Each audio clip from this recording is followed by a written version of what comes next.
So welcome to the second part of this month's tutorial. In the first part I showed you how to make rain, and now in the second part I'm going to show you how to make some lightning. I'm using Photoshop elements here, but this will work with any version of Photoshop. Before we get going though, we need to do a little bit of housekeeping. We need to actually sort out the colours.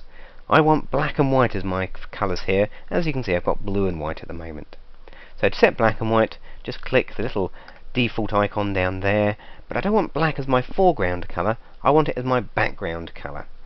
So if I click the little arrows, that'll flip those two colours over, so now black is my background colour. You'll see why I want that in a moment. So now I'm ready to make a brand new blank empty canvas onto which I can put lightning. And I do that by going to File and New. That'll allow me to make a blank canvas. And I can actually make it of my own size. So let's see, for the width we want to put a width of 800 pixels, and for the height we want to put a height of 1000 pixels. And then the contents, now by default it comes up as white, but I want to make sure it's the black background colour. That's a mouthful to say. That's why black is set as our background colour. By ticking that box and clicking OK, I should end up with a blank black canvas. But I actually need two of these altogether.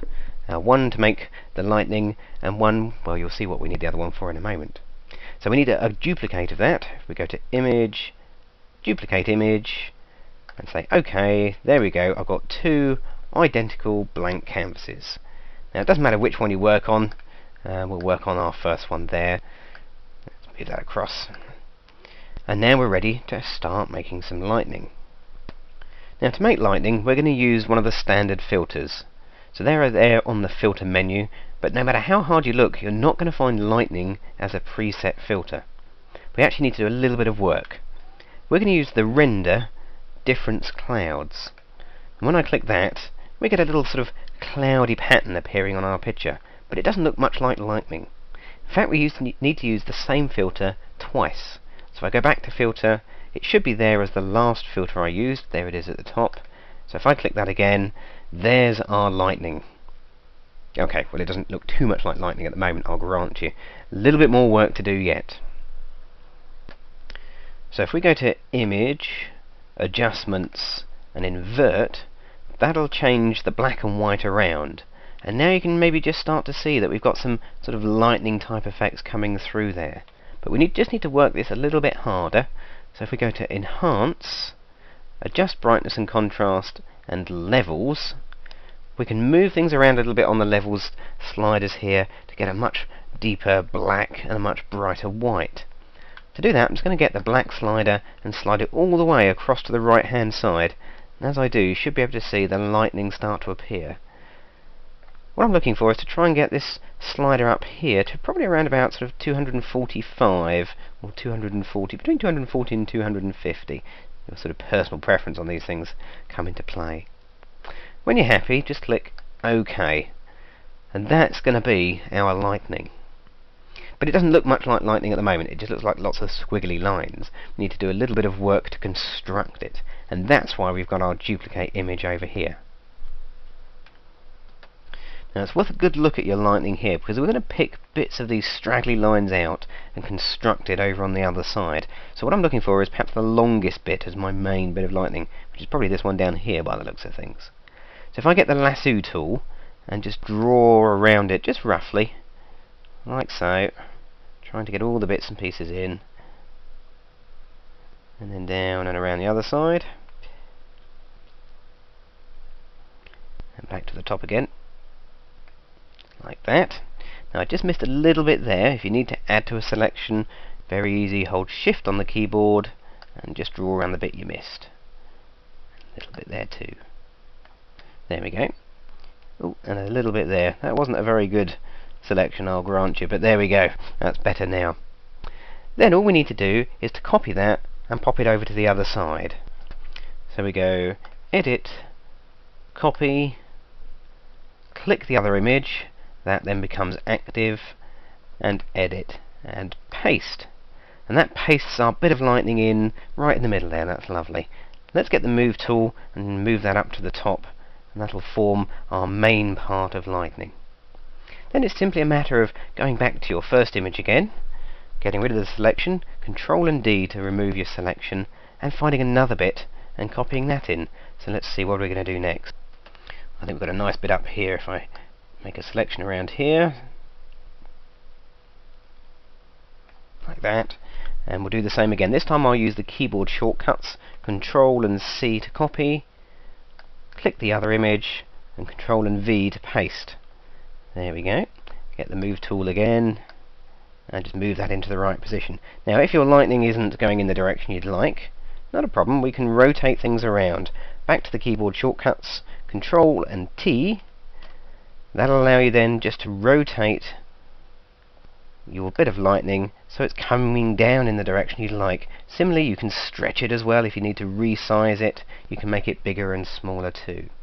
When you're happy, just double click inside. There's your bit of lightning. Back to the main image once again, Control D to remove the selection, and we'll go for another bit. And you can keep adding into your lightning until you've got a pattern that you're happy with. Control and C to copy, Control and V to paste. Now I'm using another keyboard shortcut. I'm holding the Control key, and when I do, my cursor will change to the Move tool. Just speeds things up slightly. There we go, a little bit more lightning. And we'll do one more. Go back to the original, Control D to remove the selection. Just draw around the bit you want to take. Control and C to copy, and then Control V to paste. Then Control button to bring up the Move tool, just to bring the lightning down into place. Like so. So once you're happy with your lightning, you can shut down the original picture because it's just taking up a bit of space. And that now becomes our main lightning picture. You can add a touch of colour to it as well, just to give it a bit of fizz around the edges. If we get the layers palette, we'll just bring this onto the screen. You can see what we've got here is we've got lots of layers with each of our little individual bits of lightning. You can flatten them down if you wish. It doesn't matter too much. You can leave them as layers if you want to move them around later. But if you want to add a dash of colour, make sure you've got the top layer active. Then go for a new adjustment layer. And if we go for a hue saturation adjustment layer, let's bring that box up a little bit. Click the Colorize tab. Watch what happens to the lightning. You can see it just takes on a bit of a reddy tone. Now lightning, if anything, is more of a bluey colour if you had to choose a colour. So just move the hue slider up towards the sort of mid to early 200s, and that should give you a bit of a blue halo. You can increase the saturation to give you more of a blue shine to your heart's content really. You can just fiddle around with that. When you're happy, you can click OK, and there we can see we've got our adjustment layer at the top of the layer stack, affecting all of the lightning underneath it. Once you're happy, of course, save that onto your file and use it in a picture. So I've got a suitable picture here. Let's bring that in, and let's add our lightning to it. Move that out of the way for a moment.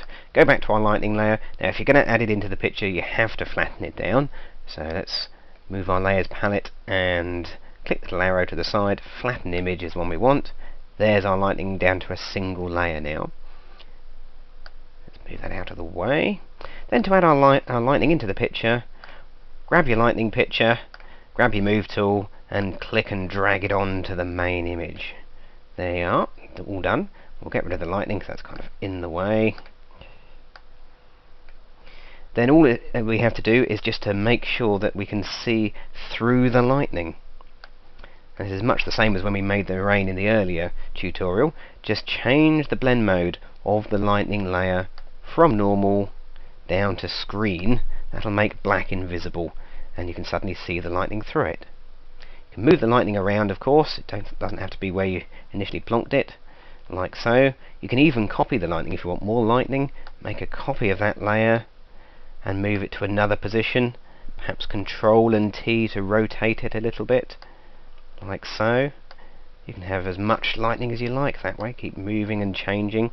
But what you will have to do, of course, is to actually make sure the lightning only goes behind objects and not in front of them. Let's just merge those two layers down. So we've now got a single lightning layer, and we can just get the eraser tool and just erase away everything in front of that cross there, so the lightning appears to be in the sky behind it. just to add a touch of realism there, because obviously it wouldn't come across in front, but it should look like it's behind. And there we go. So that's adding lightning into a stormy picture.